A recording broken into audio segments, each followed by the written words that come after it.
사람들은 70년 내지 80년의 인생을 살다가 죽습니다. 그래서 시편 90편 10절에 보면 우리의 횟수의 날 70년이요 강건하면 80년이라도 그 횟수의 위력은 수고와 슬픔뿐이니 그 위력이 곧 끊어짐에 우리가 날아가 버리나이다 말씀하고 있습니다. 인생이 70이라는 거예요. 그죠? 또 건강한 사람이라도 80이라는 겁니다. 근데 그 인생이 날아갈 정도로 신속하고 짧게 지나간다는 겁니다. 그러면 이렇게 짧은 인생이 끝나고 난 다음에 우리를 기다리고 있는 것이 무엇입니까? 죽음입니다. 죽음입니다. 죽음은 필연성과 불예측성을 갖고 있습니다. 그죠? 다 죽습니다. 죽음이라는 터널을 통과하면 우리에게 곧장 천국과 지옥이 기다리고 있습니다. 중간은 없어요. 누가복음 16장에 보시면 지옥에 간 부자가 나오잖아요. 이 부자는 세상에서 크게 성공한 사람이었습니다. 복을 많이 받은 사람이 틀림없습니다. 제일 좋은 옷인 자주색 옷을 입었고 최고급 음식을 먹었습니다. 매일같이 잔치를 즐기면서 즐겁게 사는 인생이었습니다. 성공과 출세의 인생을 산 사람이었다는 거죠. 근데 이 부자는 영원에 대해서는 또 심판에 대해서는 무관심했습니다. 오직 이 땅, 이 현실에만 모든 관심을 쏟고 살아가는 그런 사람이었다는 거죠.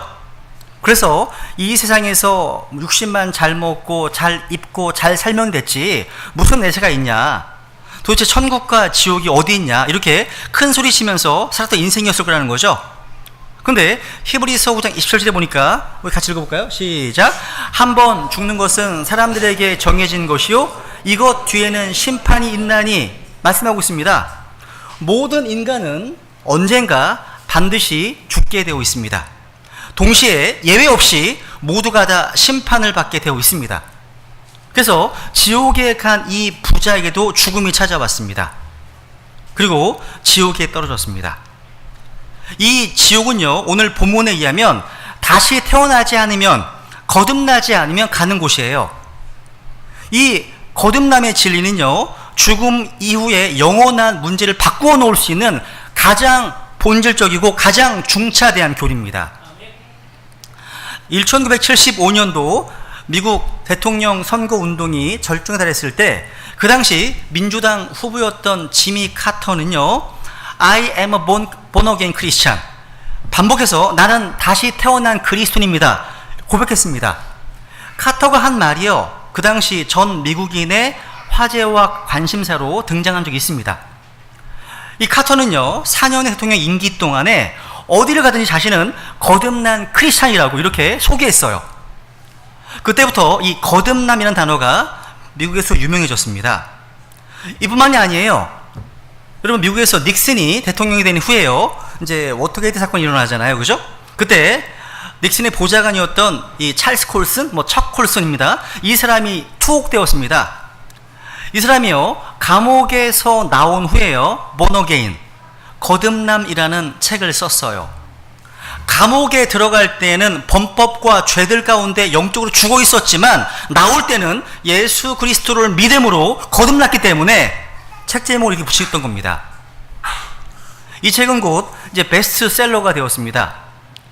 이러한 스토리들이 당시 수많은 미국 사람들에게 도대체 본어게인이 뭐야, 거듭남이 뭐야, 다시 태어남이 뭐야, 어떻게 해야 다시 태어날 수 있지?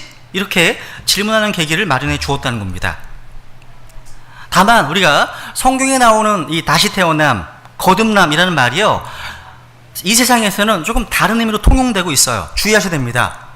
오늘날 사회적으로 언론이나 뉴스미디어를 통해서 종종 언급되잖아요. 거듭났다는 말을요. 정치가 부패하고 혼란스러우면 정치가 거듭나야 됩니다. 교육계가 부패했다고 뉴스가 나오면 교육가들이 거듭나야 한다고 말합니다. 다 붙입니다. 근데 원래 이 born again, 거듭난다는 말은요, 예수님께서 가장 먼저 사용하셨습니다. 사람들은 주로 뭔가 새로워져야 된다, 뭔가 개혁되어야 한다, 혹은 뜯어 고쳐야 된다, 이런 이제 뜻으로 이 말을 사용하고 있습니다. 근데 예수님께서는요, 새로운 창조, 새로운 생명, 새로운 탄생을 의미하고 있습니다. 그래서 우리가 본문을 읽으실 때 세상에서 통용되는 의미로 보지 않도록 주의해야 됩니다. 그래서 어떤 장로님은 저 거듭나려고 애쓰고 있습니다, 이런 간증을 하시면 엄청 웃긴 거 이게요. 웃긴 겁니다, 여러분.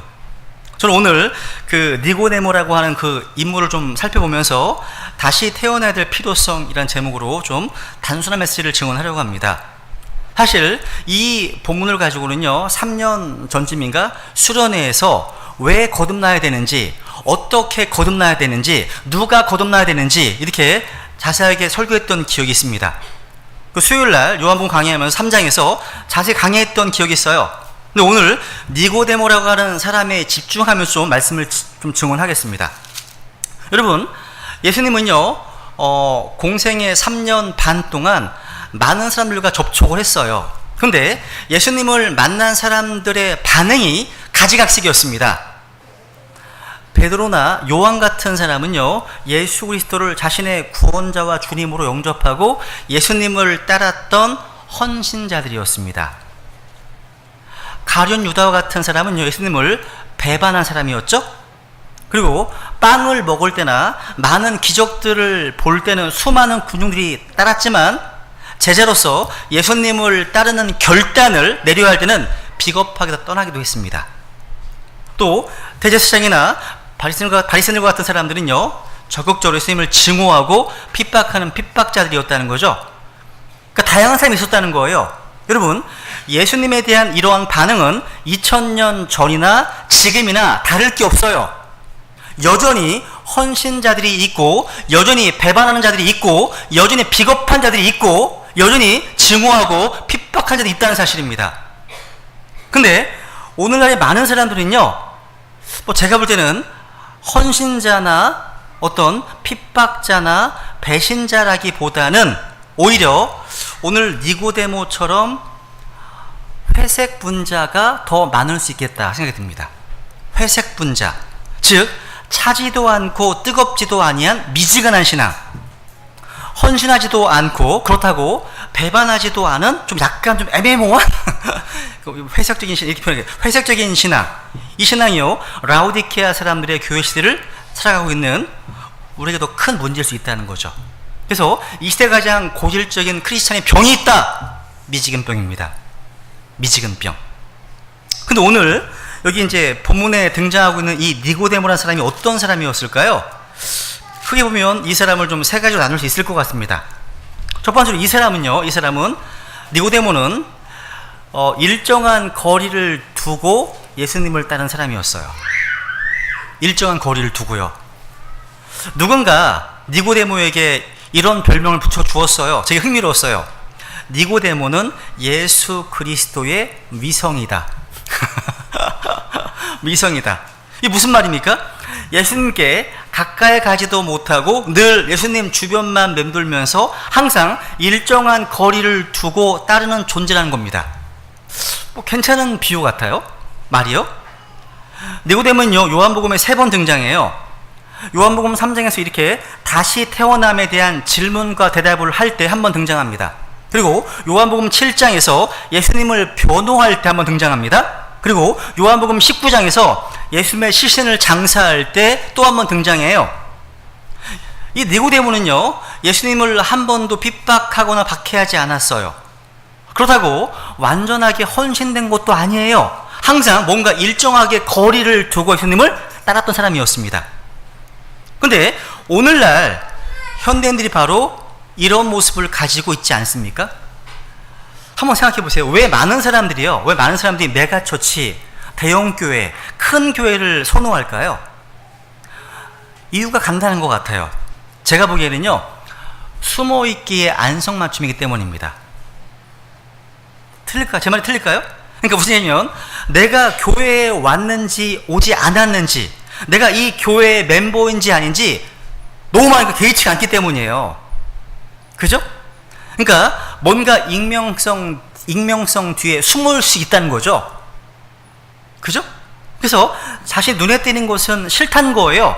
그렇다고 예수님을 떠나는 것도 아니야. 왜? 주 예수 그리스도를 믿어야 구원을 받는다는 이 구원의 복음을 알고 있기 때문이에요. 떠날 수도 없어. 그래서 교회에는 다니는데 교회 멤버로서의 의무와는 담을 쌓고 지내는 겁니다. 그러다가 이제 교회에서 가까이 뭔가 다가서려는 손길을 미칠 때쯤 아주 잽싸게 교회를 떠납니다. 이게 바로 아마 니고데모의 신앙일 수 있습니다. 하나님께서는요, 예수님의 피로 구원받은 성도들이 모두가 다 예수 그리스도의 제자로서 주님을 따르고 헌신하는 신앙을 갖기 원하십니다. 성경에 보면 니고데모와 아주 유사한 배경을 가지고 있는 또 한 사람이 있습니다. 그 사람 바로 사도 바울입니다. 둘 다 명문 집안 출신입니다. 바울도 명문가였거든요. 니고데모도 명문가입니다. 되게 아주 이름도 좋고 다 좋습니다. 그죠? 둘 다 바리새인 출신입니다. 둘 다 또 많이 배운 사람이었습니다. 그리고 사회에서 존경받는 위치에 있었습니다. 엘리트였어요. 근데 사도 바울은 하나님께 크게 쓰임받아서 유럽 전체를 다 뒤흔들고 선교에 큰 교두보를 세운 역할을 한 그런 사람인데 반해서 니고데모는 그런 역할을 거의 하지 못한 사람이 되었습니다. 교회 안에서도 마찬가지예요. 비슷한 배경에서 비슷한 능력을 가지고 있는 사람이 있을 수 있습니다. 근데 한 사람은 주님께 헌신함으로 말미암아 하나님 앞에서 크게 쓰임을 받고, 다른 한 사람은 니고데모와 같이 헌신하지 못한 채 어떤 의미에서는 간신히 자기 자신만 구원받은 그런 어리석은 백성일 수도 있습니다. 그래서 지금이라도 니고데모의 모습에서 사도 바울의 모습으로 변화받는 은혜가 필요하다는 겁니다. 그럼 여러분, 두 사람의 차이가 어디에 있을까요? 사도행전 20장 24절에 보시면 바울의 유명한 고백이 나오죠. 같이 한번 읽어볼까요?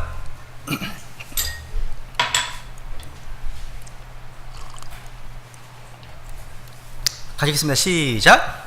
이 일들 중 어떤 것도 결코 나를 움직이지 못하며 또한 내가 나의 생명도 내게 귀한 것으로 여기지 아니하노니 이것은 내가 달려갈 길과 주 예수님께 받은 사역 곧 하나님의 은혜의 복음을 증언하는 일을 기쁨으로 끝마치고자 함이라. 사도 바울은 바로 이런 결단과 헌신의 고백이 있었기 때문에 사도 바울이 될 수 있었고, 니고데모는 이런 고백이 없었기 때문에 예수님의 위성이다 이런 소리를 들을 수밖에 없었던 겁니다. 오늘 우리 모두 니고데모의 신앙에서 다시금 사도 바울의 어떤 그런 뜨거운 신앙으로 변화를 받도록 하나님께 은혜를 구해야 됩니다. 이게 필요해요. 그러니까 요한복음 3장의 니고데모에서 머무는 게 아니라 우리가 따라야 될 본으로서 사도 바울의 모습으로 변화받는 것이 바로 이게 교회의 부흥입니다. 이게 진정한 영적 성장이라는 것을 꼭 기억하시기 바랍니다. 두 번째로, 니고데모는요, 자기 의를 주장하는 아주 종교적인 사람이었습니다. 니고데모 이런 사람이에요. 니고데모는요, 바리새인으로서 아주 굉장히 종교적인 사람이었어요. 성령님으로 거듭나지 않고도 모든 종교의식을 철저히 지킨 사람이 바리새인이었습니다. 그 당시에. 여러분 어떠십니까? 성령으로 다시 태어난 적이 없는데 그냥 어려서부터 10년, 20년, 30년 습관적으로 교회 다니지 않으십니까? 교회에서 나고 자랐기 때문에 교회 생활에 혹시 익숙해진 건 아니에요, 혹시? 어떤 80대 나이가 지긋하신 목사님께서 그런 간증을 하셨습니다. 제가 한번 소개해 드려볼게요. 이렇게 쓰셨어요. 어렸을 때는 새벽 기도해라, 성경 읽어라, 기도해라, 11조 해라, 주일에는 낮잠 자지 마라, 이런 게 있네. 여자들이 있는 곳으로 수영하러 가지 마라, 담배 피우지 마라, 술 마시지 마라, 화투 치지 마라, 유행가 부르지 마라 등등. 잘 들으세요, 아이 친구들. 등등. 어찌나 하라는 것과 하지 말라는 것이 많은지 숨도 못 쉴 지경이었습니다. 자기 지금 간증을 하는 거예요. 미워하지 마라, 화내지 마라, 시기하지 마라, 나쁜 생활하지 마라, 나쁜 친구 사귀지 마라 등등. 이런 말씀을 지키려고 무척 노력했지만 쉽지 않았답니다. 여러분, 성령으로 거듭난 사람은 살아계신 하나님께서, 그 주님께서 그 안에 계시기 때문에 은혜 가운데 할 수 있을 텐데 거듭나지 않은 사람에게는 너무나 어려웠다는 거예요. 그래서 성경 읽는 것도 되게 힘겨웠답니다. 그래서 어떻게 하시면 이렇게 거듭나는 것부터 처음에 가르쳐 줬다면 나머지들이 좀 잘 풀렸을 텐데 거듭나지도 않고 하지 말라는 게 얼마나 많았는지 숨이 막힐 지경이었다는 거예요. 그렇게 열심히 신앙생활을 하고 주일 예배 한 번도 빠진 적이 없는 그런 사람에게도 예수님은요, 너가 반드시 다시 태어나야 한다 말씀하신다는 거예요. 그러니까 니고데모에게 말씀하신 것처럼 내가 다시 태어나야 한다 이렇게 해요. 여러분이 아무리 열심히 교회에 다녔어도 영적으로 거듭나지 못했다면, 거듭난 경험이 없었다면 반드시 다시 태어나야 됩니다. 반드시예요. 머스트입니다. 머스트. 이 니고데모는요, 바리새인으로서 율법의 의인이라고 자칭하는 사람이었습니다. 또 유대인의 치리자였습니다. 니고데모는요, 안식일을 지키고 철저하게 11조를 내고 주기적으로 금식을 했던 사람입니다. 철저한 신앙생활을 자부하는 바리새인이었다는 거죠. 이 바리새인들은 자기 자신의 의에 대한 자부심이 있어요.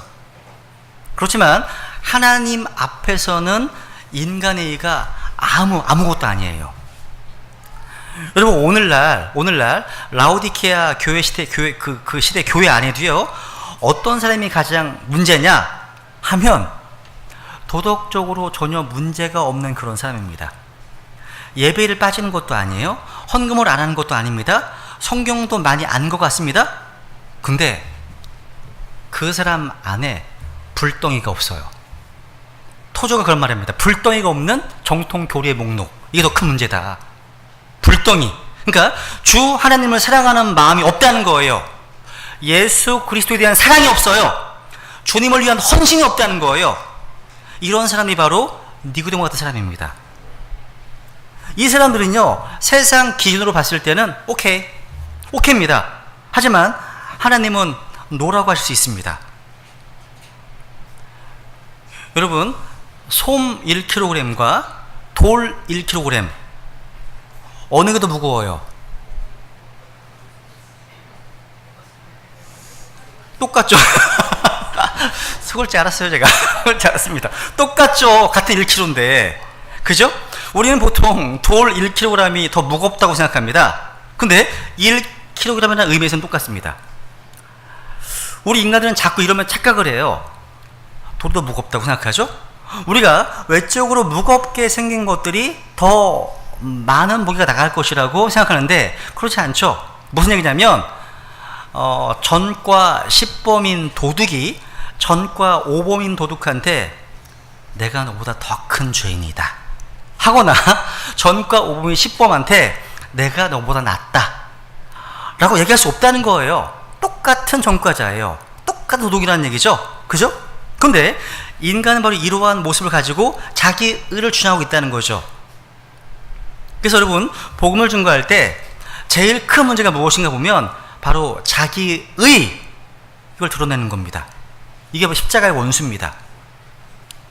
제가 그동안 복음을 전하면서 그리스도의 복음을 받아들이지 않는 사람들의 특징이 있었는데, 첫째, 먹고 살만한 사람들이었습니다.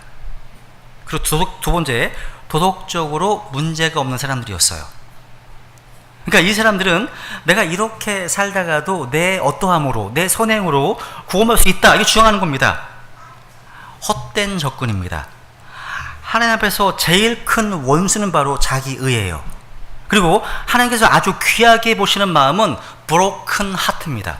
부서진 마음인 거예요. 상한 마음이라는 거죠. 상한 마음. 무슨 얘기예요? 하나님, 내가 죄인입니다. 하나님 앞에서 죄가 가득한 제가 가득한 인생입니다. 내가 무슨 일을 하겠습니까? 오직 예수님의 십자가 외에는 구원받을 길이 없습니다. 이 고백이 있는 사람들에게만 하나님의 은혜가 임하는 겁니다. 임하는 거예요. 세 번째 니고데모는 영적인 것에는 관심이 별로 없고 눈에 보이는 표적에만 관심이 많았습니다. 오늘 2절에 보니까 지금 무엇하고 질문을 합니까? 니고데모가 예수님께? 한번 보세요. 요한복음 3장 2절 같이 읽어볼까요? 시작. 바로 그가 밤에 예수님께 나와 그분께 이르되 라삐여, 우리가 당신은 하나님으로부터 오신 선생인 줄 아나이다. 하나님께서 함께하지 아니하시면 당신이 행하시는 이 기적들을 아무도 할 수 없나이다 하매. 니고데모가 왜 예수님을 찾아왔습니까? 예수님께서 행하시는 기적들 때문에 왔어요. 예수님께서 어떤 병자를 고치셨다, 많은 기적을 행하신다 하니까 온 사람이었습니다. 다시 말해서 기적들, 눈에 보이는 현상에만 초점을 맞췄다는 겁니다. 여러분, 시대가 악해질수록요, 마귀는 우리를 눈에 보이는 것만 믿게 만들어요. 즉 실증적인 시대로 이끌어가는 거예요. 그런데 여러분, 히브리서 11장 보세요. 11장 3절 같이 읽죠. 시작. 믿음을 통해 우리는 세상들이 하나님의 말씀으로 지어준 줄을 깨닫나니 그런즉 보이는 것들은 나타나 보이는 것들로 만들어지지 아니하였느니라. 무슨 얘기예요? 보이는 게 전부가 아니라는 거예요. 즉 뿌리가 중요한 것이지 보이는 게 중요한 것이 아닙니다. 다시 말해서 니고데모에게 중요한 것은 표적이나 기적을 따라서 가는 것이 아니라 그 속에 있는 영적인 것, 거듭나야 한다는 본질이 더 중요하다고 말씀하고 있는 겁니다. 그 다음 3절에 보시면요, 주님께서 이렇게도 답변하시죠. 읽어보죠. 시작.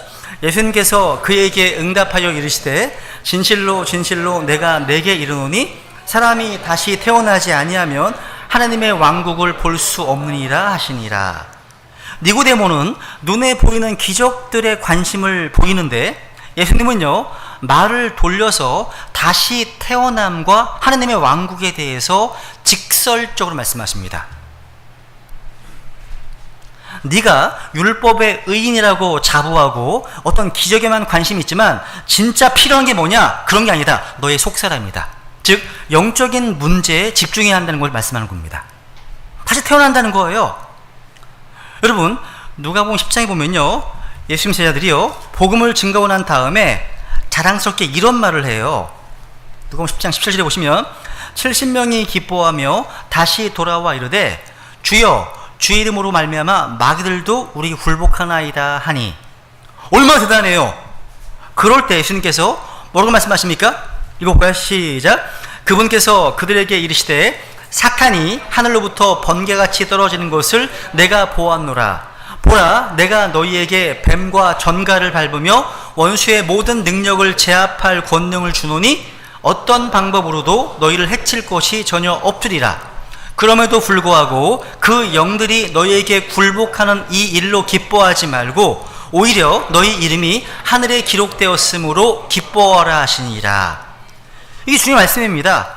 악한 영들이 굴복하는 그런 눈에 보이는 표적이나 이적으로 기뻐하지 말고 우리 이름이 하늘에 기록된 곳에 대해서 기뻐하라. 이게 주님의 말씀입니다. 그러므로 하나님 앞에 항상 이러한 마음으로 감사하고 영적인 것, 뿌리에 관심을 두고 그 뿌리를 살리기 위해서 헌신하는 사람이 되어야 한다는 겁니다. 본질. 여러분, 큰 나무가 있습니다. 아무리 크고 아름다운 나무를 할지라도요, 뿌리가 죽었으면 그 나무는 죽은 거예요. 죽은 겁니다. 반면에 겉으로 볼 때 다 말라 죽은 것처럼 보일지라도요, 뿌리가 살아있으면 봄에 다시 살아납니다. 그죠? 그러니까 뿌리에 관심을 두어야 한다는 거예요. 여러분, 어떤 사람이요, 간이 부었어요. 간이 부었습니다. 간에 큰 문제가 있어서 내과 의사를 찾아갔더니 이 내과 의사가 뭐 그냥 뻔한 진단을 내립니다. 술을 드시지 마시고 안정을 취하십시오. 이런 얘기. 그랬더니 이 사람이요, 이렇게 말했다고 합니다. 의사 선생님, 내 병은요, 선생님이 말씀하지 않아도 내가 다 압니다. 근데 문제는 내가 이렇게 간이 부어서 죽을 지경에 이르러 술을 마시지 않고는 견딜 수 없는 고민이 있다는 겁니다. 불안이 있습니다. 뭔가 공허함이 있습니다. 이 영혼의 문제는 누가 해결해 줍니까? 이렇게 얘기했답니다. 여러분, 의사가 진단할 수 있는 것은 기껏해야 외적인 어떤 증상뿐입니다. 그렇지만 그렇게 술을 마시고 자기 몸을 혹사할 수밖에 없는 내면의 문제, 그 영적인 문제가 있을 때 그 문제는 누가 해결해 줄 수 있습니까? 바로 주 예수 그리스도께 나오면 해결할 수 있습니다. 즉 모든 문제의 뿌리는 영혼에 있어요. 그래서 그 영혼의 생명의 말씀을 증언하고 그리스도의 복음으로 그 영을 살려낼 수 있는 그리스도의 군사들이 되어야 한다는 거죠. 저희들이요.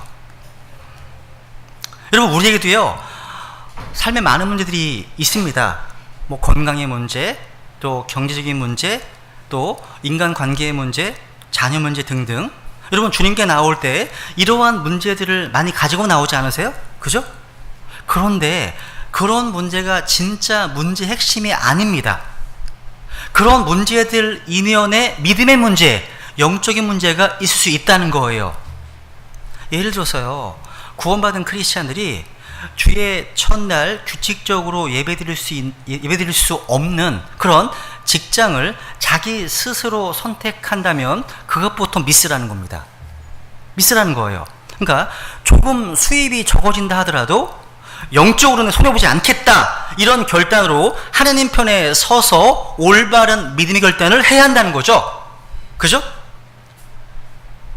그러니까 말씀을 읽지도 않고 기도하지도 않고 주의 전날 예배를 소홀히 하고 헌신하지 않는 것, 이런 게 진짜 문제라는 겁니다. 즉, 먼저 우리 속사람이 변화가 되면 나머지 문제는 충분히 감당할 수 있는 그런 문제라는 거예요. 그러니까 문제의 뿌리는 어디에 있다는 거예요? 영적인 문제에 있다는 거예요. 제일 중요한 것은 하나님과의 올바른 관계가 본질의 문제라는 사실. 하나님과의 개인적인 관계. 여러분 어떠세요? 하나님과 나와의 관계 어떠십니까? 이걸 항상 물으셔야 되는 거예요. 그렇기 때문에 여러분, 우선 잔 가지들의 문제, 잎사귀의 문제를 가지고 접근하지 말고 뿌리에 집중하셔서 뿌리를 살리시기 바라는 거예요. 그래서 오늘 본문에 보니까 뿌리가 어디에 있습니까? 바로 영적인 문제에 있다는 거예요. 그래서 요한복음 3장 5절에 보세요. 주님께서 이렇게 말씀하시죠. 시작. 예수님께서 대답하시되 진실로 진실로 내가 네게 이르노니 사람이 물에서 나고 성령에게서 나지 아니하면 하나님의 왕국에 들어갈 수 없느니라. 이 말이 무슨 이야기예요? 니고데모, 너에게 딴 게 필요한 게 아니야. 내게는 지금 학식이 필요 없다. 다 필요 없다. 오로지 필요한 것은 성령으로 다시 태어난 거다. 이것이 바로 하나님의 왕국에 들어가는 유일한 길이다 말씀하시는 겁니다. 그러니까 하나님의 말씀의 원리는 뭐냐? 우리의 외적인 행동이 변화하는 것이 있지 않습니다. 그 변화에 앞서 우리의 존재의 변화입니다. 즉 being, 존재가 변화되어야 doing, 행동이 변화되는 겁니다. 즉 우리들의 속사람이 변화되는 일이 무엇보다 중요하다는 거예요. 그러면 이제 다시 태어나는 방법이 무엇일까요? 저는 하나만 얘기하겠습니다. 여러분, 베드로전서 23절 7개 시작. 너희가 다시 태어난 것은 썩을 씨에서 난 것이 아니요 썩지 아니할 씨에서 난 것이니 살아있고 영원히 거하는 하나님의 말씀으로 된 것이니라. 이 거듭남에 대해서, 복음에 대해서 이따 오후 시간에 아마 내용을 할 거니까 저는 하나 말씀드리겠습니다. 가장 중요한 것은요, 썩지 않는 하나님의 말씀을 듣는 겁니다. 말씀을 듣는 거예요. 한번 사도행전 16장 14절, 우리 빌립보에서 공부할 때 봤죠? 빌립보 교회 창립 멤버였던 루디아가 나옵니다. 보세요. 사도행전 16장 14절 시작. 두아디라 시 출신의 자주색 옥감 장수로서 하나님께 경배하던 루디아라 하는 어떤 여자가 우리의 말을 들음에 주께서 그녀의 마음을 여심으로 그녀가 바울이 말하는 것들에 주의를 기울이니라. 여러분, 루디아가 어떻게 변화를 받았습니까? 어떻게 빌립보 교회의 창 멤버가 되었습니까? 바울이 말씀을 증언할 때 그 말씀을 변화를 받았습니다. 그러니까 다시 태어난 것은 생명의 말씀에 귀 기울여 듣는 것 외에는 다른 방법이 없습니다. 끝에 보세요. 10장 24절. 베드로가 아직 이 말들을 할 때 성령님께서 말씀을 들은 모든 사람 위에 임하심에. 누구에게요? 말씀을 들은 모든 사람 위에. 여러분, 왜 이런 일들이 벌어질까요? 하나님의 말씀에는 파워, 힘이 있기 때문입니다. 권능이 있기 때문이에요. 하나님 말씀은요, 우리의 속을 완전히 수술하는 능력이 있기 때문입니다. 그러므로 우리 속사람을 수술하기 위해서는 하나님의 말씀이 들어가야 돼요. 이 말씀이 들어가면 우리 속을 다 뒤집어 놓습니다. 뒤집어 놔요. 주님 앞에 엎드리게 만듭니다. 꼬꾸러지게 만듭니다. 내가 죄가 가득한 인간이구나. 깨닫습니다. 나에게 구주가 필요한 인생이구나. 히브리서 4장 12절 시작. 하나님의 말씀은 살아있고 권능이 있으며 양날 달린 어떤 검보다도 예리하여 혼과 영과 및 관절과 골수를 찔러 둘로 나누기까지 하고 또 마음의 생각과 의도를 분별하는 분이시니. 그 다음에 여러분, 우리의 내면의 문제, 이 사람의 영혼을 치료하기 위해서는 하나님의 말씀의 검으로 수술이 필요합니다. 말씀이 들어가서 우리를 찔러 쪼개면 영이 살아나고 혼이 살아나고 관절과 골수가 다 살아나는 은혜 역사가 나타난다는 거죠. 이 말씀의 능력으로 말미암아 우리 배단의 모든 성도님들이 한원도 잃지 아니하고 하나님 앞에서 변화받고 새로운 인생이 되고, 그래서 천국의 비자를 얻는 사람이 되길 바랍니다. 그렇기 때문에 여러분, 교회의 사명이 뭐예요? 교회의 사명 1순위 그렇습니다. 말씀 선포입니다. 이 1순위예요. 따라서 말씀 선포. 어떤 이들은 이렇게 얘기하더라고요. 교회는 가난한 사람들, 어려운 빈민을 구제해야 되고 또 정치를 개혁해야 되고 계명을 위해서 열심히 뛰어야 한다고 말합니다. 아닙니다. 교회의 첫 번째 사명은 복음 증거입니다. 생명의 말씀을 선포하는 거예요. 교회가 정치, 사회, 개혁으로 나아가면 세상은 절망하게 됩니다. 그것들은 교회가 우선적으로 해야 될 우선적 사명이 아닙니다. 여러분, 사도행전에 보시면 그 당시 권세자들이 그렇게 막으려고 했던 것이 무엇이었습니까? 구제입니까? 구제를 막으려고 했습니까? 아닙니다. 정치사회 개혁을 막으려고 했습니까? 아닙니다. 바로 복음 전도와 이 말씀 증거를 막으려고 했습니다. 왜 그렇죠? 우리가 그리스도의 복음을 전하고 생명의 말씀을 선포하는 것이 바로 그래서 사탄은요, 이렇게 유혹하는 거 우리한테, 너희들 교회에 조금 더 친교의 힘을 써야 돼, 더 친해져야 돼, 좀 더 정치와 사회개혁을 위해서 힘을 써야면 좋겠다, 너희들 교회가 말씀 대신에 경배와 찬양 집회를 좀 많이 하면 좋겠다, 뭐 이런 거예요. 이런 것들을 자꾸 유혹해서 대신에 말씀은 중단하라는 겁니다. 점점 설교가 짧아지잖아요. 그죠? 15분, 20분, 30분 하잖아요. 그죠? 근데 이 생명의 말씀을 증거하지 않으면 교회는 죽습니다. 죽는 거예요. 설교보다 어떤 유명한 사람들의 어떤 간증이 우리에게 더 솔깃해지면 교회가 죽는 겁니다. 사도들은요, 그 당시 권력자들이 말씀을 전하지 말라고 할 때 무엇이라고 얘기했습니까? 우리는 보고 들은 것을 말하지 아니할 수 없다, 침묵할 수 없다는 거예요. 그래서 여러분, 사도행전 6장에 보니까 예루살렘 교회에 이 과부들로 인한 문제가 생겼을 때 사도들이 어떻게 얘기했습니까? 보세요. 사도행전 6장 3절 4절.